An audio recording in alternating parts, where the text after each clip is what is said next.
Can you really put the genie back in the bottle when you're the leader of Egypt? A constitutional referendum offers Abdel Fatah al-Sisi a path to ruling the Arab world's most populous nation until 2030. The former field marshal had strong backing from a good portion of the population when he ousted the country's first ever democratically elected civilian leadership in a 2013 coup. Since then, he's cracked down hard on dissent, harder than even before the Arab Spring of 2011. Now, can he keep a lid on it? Also, can he buck the trend? That referendum coming as street protests have forced out seemingly unmovable strongmen in neighboring Sudan and in Algeria. What lessons to be drawn both ways?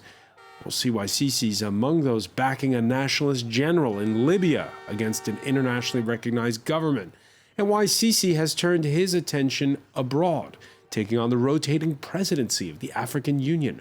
What's at stake for Egypt? What's at stake for the continent? Today in the France 24 debate, we're asking, will it be Sisi for life? And we're joined by human rights activist Wahid Awad. Thank you for stopping in. Thank you for having me. From Brussels, Kurt de Boeuf, director at TMEP Europe, the Tahrir Institute for Middle East Policy, and the author of Inside the Arab Revolution. Welcome to the show. Thank you. And from Hastings in South East England, John Marks, chair of UK consultancy Cross Border Information. Welcome back to the show, John. Good evening, Francois, and everyone from the South Coast in contested southern Britain. The France 24 debate on Facebook and Twitter, hashtag F24debate. Egyptian citizens have dazzled the world by their sense of national conscience. That's in a tweet by Abdel Fatah al-Sisi. While 88% voted for his constitutional reform, which includes, extending presidential term limits, granting the head of state the right to appoint chief justices, that still means there were 4 million no votes that were cast. Clément Bonnereau has more. An overwhelming, if unsurprising, victory for Egyptian President Abdel Fatah al-Sisi. The number of people who approved the constitutional amendment is 23,416,741. That means 88.83% of voters voted yes. With a turnout of 44.33%, Egyptians have approved a series of sweeping constitutional reforms effective immediately. The changes extend the duration of the presidential term from 4 to 6 years and allow President Abdel Fattah al-Sisi to run again for another 6-year term in 2024. They also give the head of state more power over the courts, extend the military's influence over politics, and introduce a 25% quota of parliamentary seats for women. Commenting on the results, Sisi hailed the start of a new era for Egypt. I salute the great Egyptian people who dazzled the world with their patriotism and awareness of the challenges facing our beloved country, Egypt. This wonderful event will go down as one of the proudest moments in our nation's history. The referendum took place over 3 days, from Saturday through Monday, in what the authorities describe as a democratic climate powered by freedom. Opponents, however, say they were prevented from campaigning against the amendments. They've also denounced the haste with which the referendum was pushed through, giving voters less than a week to digest the proposed changes to the constitution. Yeah, let's talk about that haste. Kurt de Boeuf, you had Parliament on the 16th approving the staging of the referendum and the vote beginning 4 days later? Yeah, that's pretty fast. So it is, of course, in order to prevent any debate, any campaign, and, any chance of a no vote organizing itself. So what they have done is what they have done the referendum before, actually. It is having a quick referendum, making sure that people show up by forcing them, intimidating them, giving people food or oil when they come, and then, of course, rigging the percentage, because no way that 44% of the Egyptians when voting. And the first election, the presidential election in 2012, was also around that number. And then people had to queue for 1-2 hours in order to cast their votes. Now it's almost the same percentage, and there will no queues at all. So the numbers are not right. The campaign was not right. So, which is, of course, a sad thing for Egypt. All right, correspondents report on food parcels and parties at polling stations, as you mentioned. Not for those who campaigned against the reform. One human rights lawyer on Twitter illustrating it with this tweet today. Ahmed Badawi stood and held up a no to amending the Constitution sign. He was then arrested. This is how those who advocate for a no vote are treated in Egypt. Wahid Awad, if I may be indiscreet here, you were able to vote? Yes, I was able to go to the Egyptian embassy in Paris. And how did you vote? I did vote no, of course. Yeah. And your thoughts on the numbers that are, because it's a tough one, right? If you're someone like yourself who's an activist, do you boycott or do you go vote? Well, that was that has been always the debate between all different political activists, the civilian ones and also the ones from the other side, from like the Muslim Brotherhood. But what I can say, what exactly happened now, there are lots of people who did boycott, and they were leading lots of campaigns, to boycott the voting because they think it's a fraud. It will never be a right one. And then there were also the other campaigns, the people that still have a little bit of hope, and they said this is again another opportunity for us as an opposition to gather and to show the Egyptian people that there are still people who are still holding on, and they still want to see the Egypt that they dreamed of in 2011, to see that happens. So what happened exactly is that in addition to the 3 million that did vote no, and almost 1 million extra, about 800,000 people who did their vote was invalid because they did that mostly in purpose. They wrote in the paper, usually it's not a good statements, and so what I expect is that at least there were like 6 million more that did boycott the voting because they don't believe in the whole process. They don't believe in the regime. They don't think there's any hope that they will see a real elections. When you 2011, you're in Cairo at the time. You're one of those rallying for the ouster of longtime strongman Hosni Mubarak. Are you bitter when you look back now at that memory? Oh, well, of course, 2011 was a big dream. It was a historical moment in the Egyptian history. It is the greatest moment in the Egyptian recent history. And if we look back and what we did arrive now, it's a big despair. A lot of people actually now are in despair, and they actually dropped that big dream forever. Some of them are looking for alternative, countries' alternative dreams, mainly selfish dreams as well now, to focus on their own lives, and they don't blame these guys. These people did pay a lot in respect to their freedom, lots of threat to their careers, to their freedom, to their families. So what we have reached now in 2019 is, of course, it's a huge step back. Actually, a lot of people now, activists are hoping, are wishing for something similar to the political life, similar to what we had during Mubarak time. This was, when we look back, these were like... You're nostalgic for the Mubarak era. Yeah, because at least at that time you could express your opinion. You can write, on Twitter and social media and Facebook. And you can do actually like this guy did, Ahmed Badawi, who just did, carry a piece of paper that says no.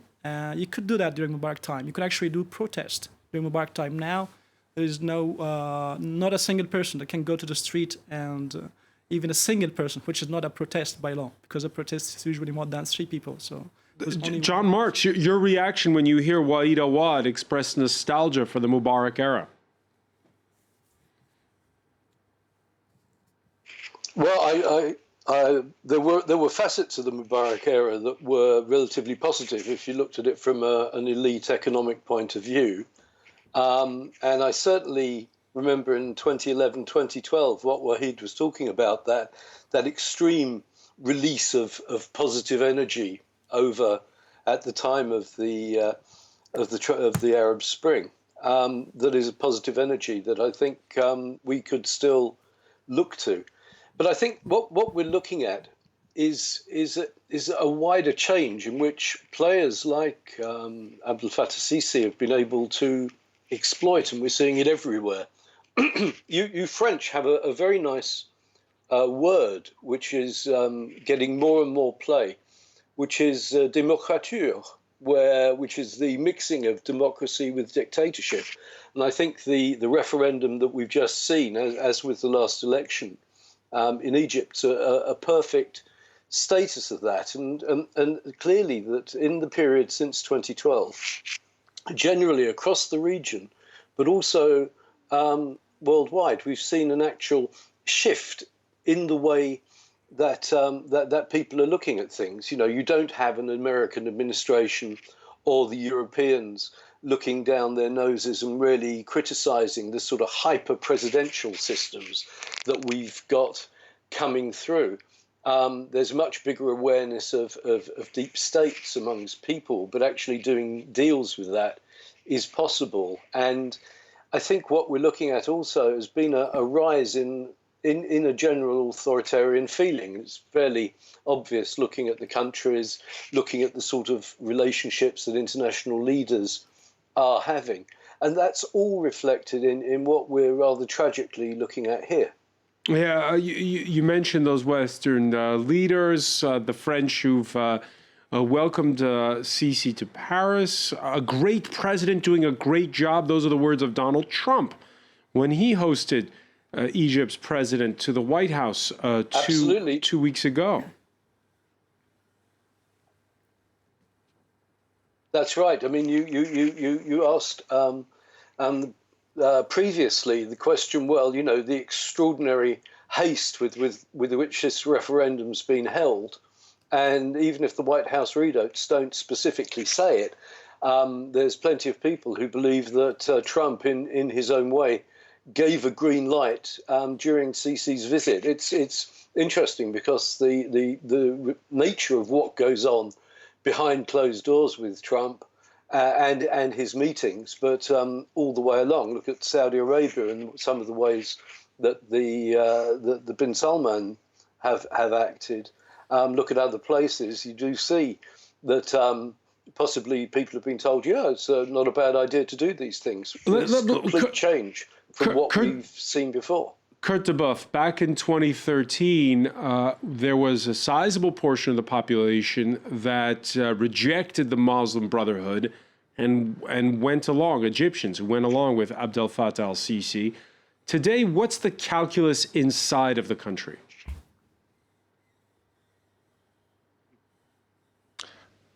Oh, in general, I believe in general that people are feeling depressed, but not ready to go to the streets again and ask for for Sisi to go.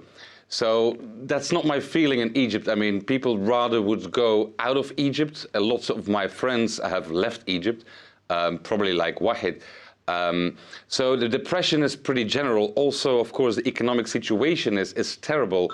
Prices for normal goods, for food, have went up 3 times. So for normal people in Egypt, it is a harsh time. It is very hard. But at the same time, what they fear is, and what of course people are, I mean, leaders like Sisi are saying that they should fear, is instability, is we can't become another Syria or another Libya. And that still plays. That is probably also one of the reasons that, yes, it does. I mean, when I talk to people, I mean, it's still something like, yeah, I mean, at least there is peace, I mean, relative peace if you go outside Sinai, and tourism is coming back and so forth. So people feel, of course, that Sisi is not what they dreamt for, is not what they hoped for, and is not what the revolution for. But at the same time, going back to the street and risking chaos is something that they're not going to do in the short term.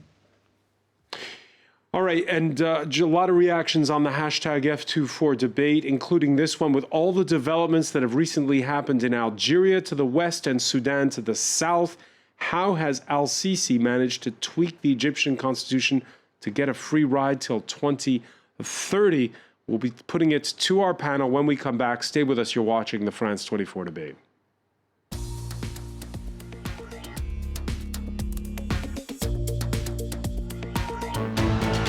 Welcome back, or welcome if you're just joining us. It's the France 24 debate. We're speaking after a referendum in Egypt that gives President Abdel Fatah al-Sisi a path to staying in power until at least the year 2030. With us to talk about it is human rights activist Wahid Awad. Welcome back as well to Kurt de Boeuf, the author of Inside the Arab Revolution, who joins us from Brussels, director of TMEP Europe, the Tahrir Institute for Middle East Policy, and from Hastings in England, John Marks, chair of UK consultancy Cross-Border Information.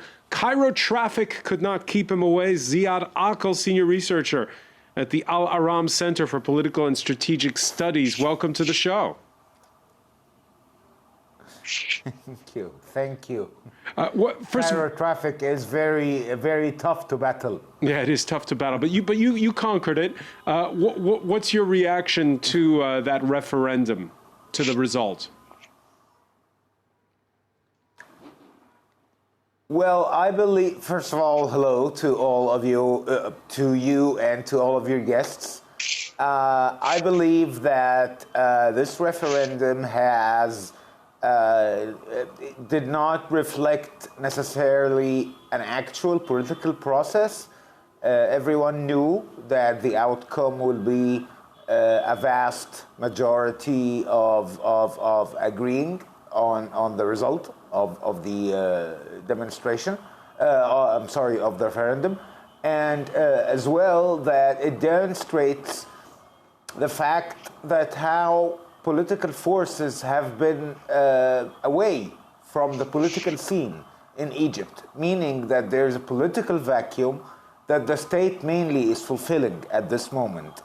Therefore, it is not something that can say anything about the political street in Egypt as much as it could say about the influence of the state and of the regime and of the current political elite, meaning that there is no contentious scene within Egypt. There is no political forces that are battling each other to actually achieve influence.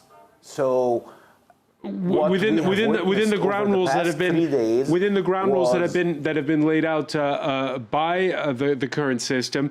Let me ask you, because we were just getting into this discussion before the break, some speculating that the haste with which we went from the passage of the bill that called for the referendum, just 4 days, and then the actual staging of it, a sign that perhaps there are jitters in the high halls of power when it comes to what's going on in Algeria, in Sudan, with the ouster of longtime strongmen. Do you agree with that, Ziad Aql?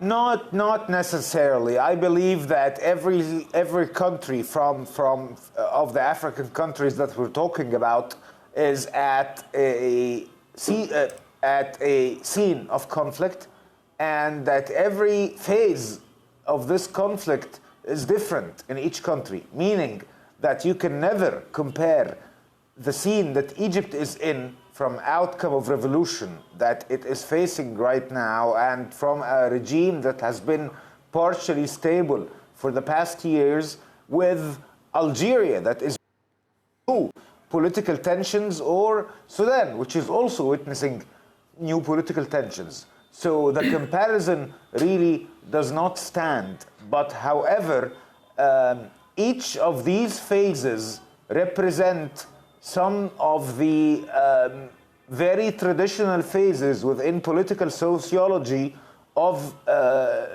revolution, of revolutionary origins, of revolutionary processes, and of revolutionary outcome. All right, let me bring in John Marks on this. John, do you agree we shouldn't mix apples and oranges, that Sudan, Algeria, and Egypt have nothing to do with one another? I've always had problems with comparative politics, but I also understand that we are in an increasingly connected world. I've been thinking a lot about this. I mean, particularly as a very long time Algeria watcher.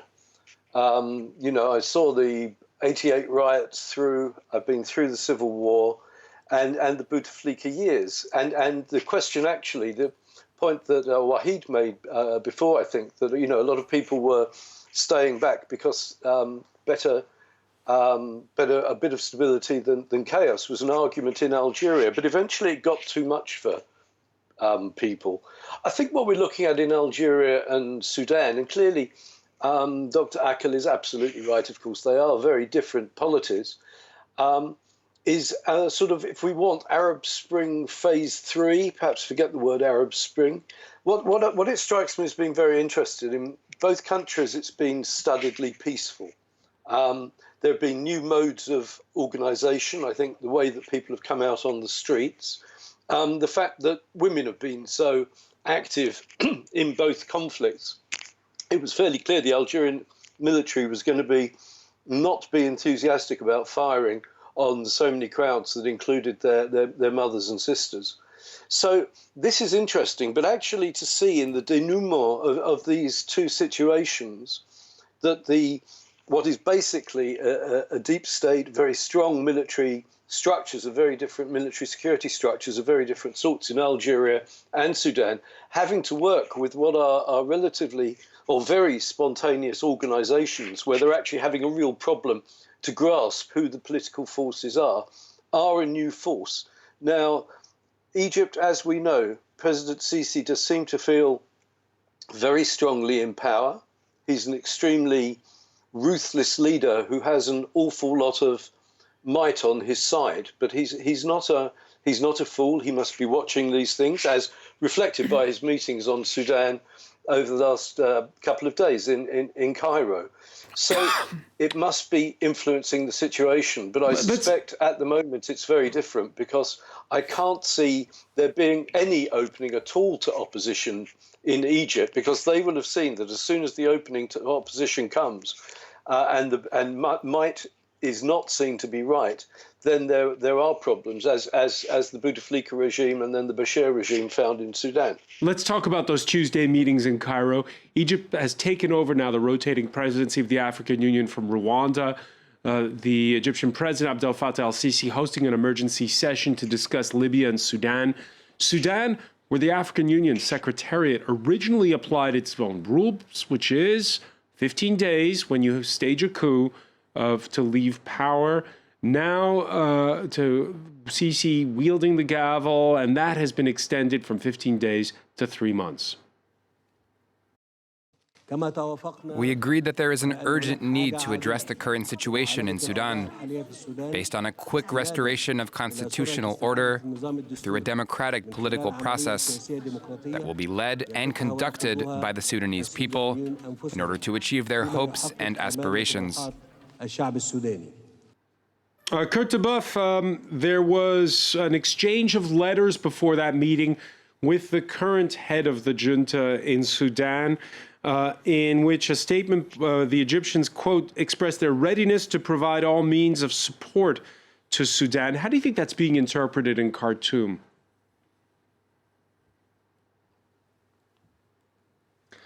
Well, of course, I mean, if Egypt wants to give support, and from Egypt and from the African Union, I'm sure that the new regime in Khartoum does appreciate that. But I think that what the Egyptians are perhaps underestimating is how the crowd, how the protesters also have learned a lesson from the Egyptian revolution. They are not going away once the president has fallen. They remain there and they want to go further.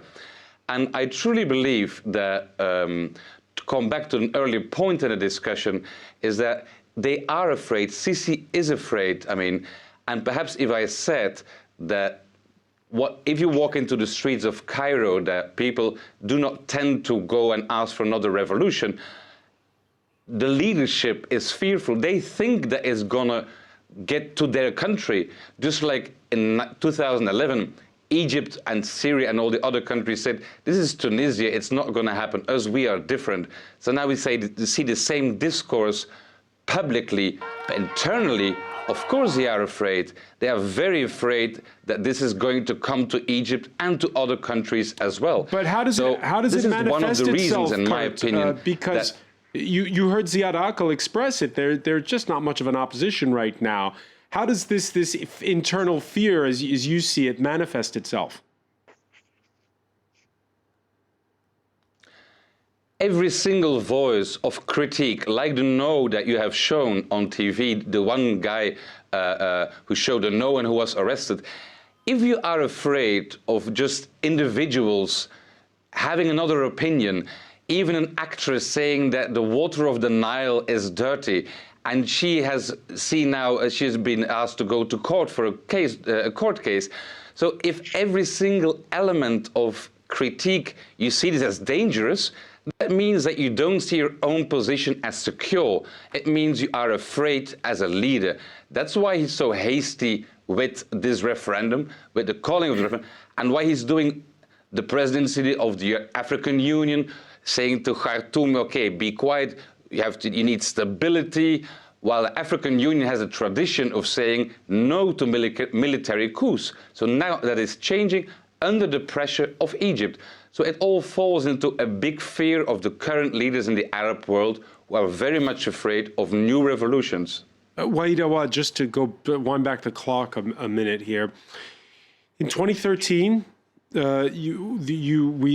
Egyptians started to realize at that point that you had a situation where Mubarak had gone, but there was this agreement, right, where you had a civilian leadership, civilian elections, but the military council was still there. It never went away. It was the SCAF, I believe it was called at the time, by its acronym. When you see today Algeria and Sudan, your thoughts on, did the protests not go far enough in 2011? Well, as Kurt said, actually, the Sudanese and Algerians are learning the lesson from the Egyptians. Because in Egypt in 2011, it's exactly what happened. What Algerian and Sudanese generals are asking the protesters is exactly what the SCAF at that time asked the Egyptian protesters. Just go home and everything would be fine. And we will take the time to make the political climate ready again for another election. And then usually what happens is that the regime always restructure itself. Maybe it changes some faces, do some small changes, but then the deep regime stays in place with all what it holds, what we call the deep regime. And yeah, again, like the Sudanese and Algerians are doing exactly what the Egyptians are telling them, even though we are not in place to give advices after we actually failed, at least temporarily, in this regard. So going back to what Ziad was saying about the vacuum in the political space in Egypt, and that the regime is only acting power in the streets, it is true, but it's not by choice. If you look at unfortunately, if you look at the Egyptian prisons, you would see all these tens of thousands of political prisoners, and then you would see that a guy like Ahmed Badawi and everyone that tried with a personal initiative to go to the street has been arrested. Also, any political party that tried to campaign for the constitutional amendments, like the Constitution Party, almost 120 persons have been arrested only because they were campaigning for no.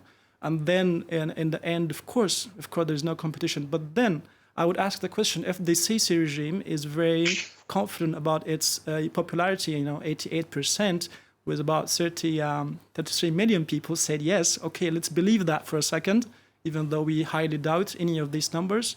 Why don't you give some space for people to express themselves, for the opposition, the civilians, peaceful opposition, to do something, to just peacefully express their opinions. Even expressing yourself in social media now in Egypt is a big threat. You are threatened to do that. So I actually warn that a moment of explosion can happen anytime in Egypt, and no one wants that. No one wants violence in Egypt, because that's 100 million people, and violence in a country with 100 million people is a big danger for anyone. And I really think that there's no escape from giving at least the people some space, to breathe, because with no air, there's only explosion and violence, and we don't want that. Ziad Aql, can it endure for a long, long time, the system as it is right now? Well, look, with all due respect to your guests, I significantly disagree with them, with what they said. I'm neither a politician nor an activist. I am a researcher and an academic. So I need objective evidence on what I have to say. I cannot really determine whether the regime is scared or not. I honestly do not see any signs of the regime being scared of anything, because we also have to take into consideration how the Egyptian opposition is fragmented from the inside and divided from the inside at the moment. And this is something that you cannot deny, that it's not only what the regime does, it is also what the opposition does and how successful their work is. This is one thing. The other thing is the fact that there is, I do not honestly endorse or believe the term of military coup. When it comes to the Egyptian regime, I think that there are a lot of political considerations when it comes to that. And at the same time, I still make a lot of emphasis on the fact that the comparison does not stand between Algeria, Sudan, and Egypt at the moment. All right. We're talking about three completely different models. All right. And three completely different state structures. And this matters when it comes to how political turbulence will turn out. In all three instances, though, you have a power where the military has a strong hand in not only politics, but business. So those three countries do have similarities in that respect, Ziad Aql. They do have similarities, but they are not the same. I mean, can you say that the state structure, the matrix of state institutions in Egypt, Sudan, and Algeria are the same? Can you say that the build-up for political turbulence or for revolution in the three countries are the same? Can you say that the attitude of political elites in the three countries and military elites in the three countries are the same? We cannot, on a scientific level, I'm a political sociologist in the end, so we cannot actually scientifically compare because the variables are so much different. Are so different. Within the three models. Lots of reactions on the hashtag F24 debate. This one, what an irony. The Egyptians, what the Egyptians stood up against in 2011 is what they voted for in 2019. John Marks, Sudan was discussed at that meeting on Tuesday. So was Libya, where there's an offensive right now by Eastern-led forces of General Haftar on Tripoli, the nationalist leader who paid a courtesy call on President Sisi in Cairo a couple of weeks back after he had started his offensive. What would you say is Egypt's role right now in what's going on in Libya? Well, Haftar, as I'm sure our Egyptian friends will know, has been a regular visitor to Cairo, as have his senior allies. I was asking a friend of mine who deals a lot in this, what he saw as the Sisi-Haftar relationship this morning. And he turned around and he said, what you look at is Haftar is making himself in Sisi's image, but he wants to be a very strong authoritarian governor. You see in eastern Libya, he has a setup of military governors, and he's a military hard man. So there's a relationship. I think, from what I understand, the Egyptians, like the Americans, who after all hosted Haftar on the CIA budget for 20 years before he went back to Libya, and many others, saw him at first as a rather pompous joke, who's not become so. There are clearly very strong ties between the two, and Egypt has been important at a material level militarily for Haftar, not least in channeling support from another major player in this really changing geopolitical context, which is the United Arab Emirates. So it's a very important relationship. And when Sisi is backing Haftar, Egypt's a major player. When Sisi is backing Haftar, John Marks, is it Egypt backing Haftar, or is it the Gulf states, Saudi Arabia, the United Emirates backing Haftar through Sisi? I think it's a close alliance that involves all those people. I mean, if you look at for example, the boycott of Qatar, initially very clearly it was Saudi Arabia, the UAE and Bahrain and Egypt.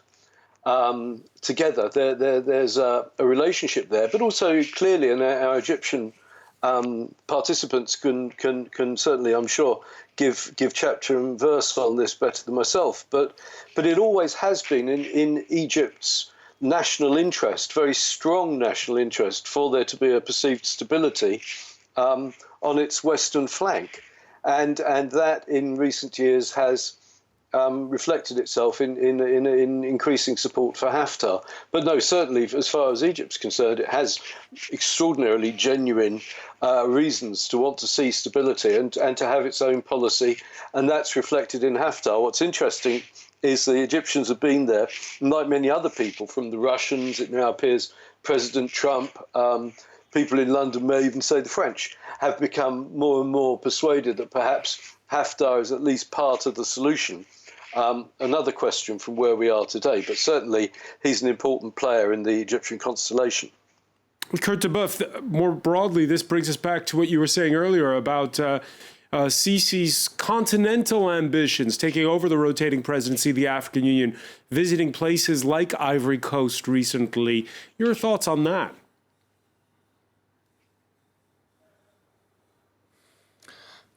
I think there are perhaps two reasons why he is taking this role right now.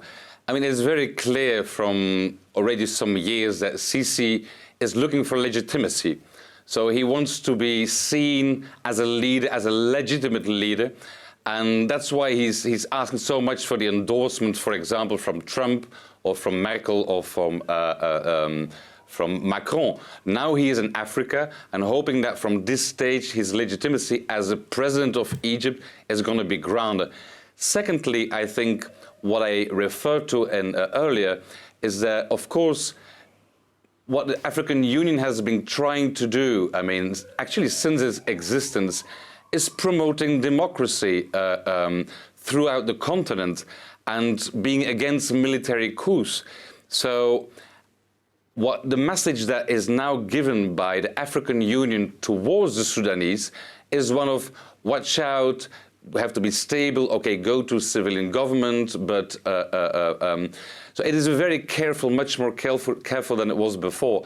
So we might in that way see an Egyptian Sisi change of the African Union towards a less push of democracy and rather against stability.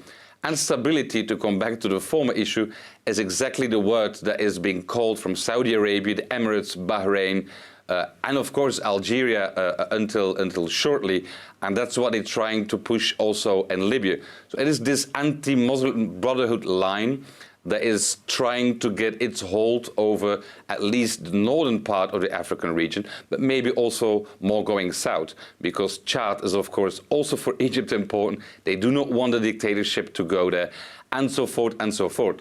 So they have seen that the migration issue, which is, of course, massively important for Europe, but also for the North African countries, can only be stopped by putting stability and military stability in the sub-Saharan Africa. And I think that's what Sisi is also aiming for. All right, one final point. Tuesday evening, when the results of the referendum were being broadcast, many in Egypt were instead watching Pyramids beating Zamalek 1-0 in the race for Egypt's top division football title.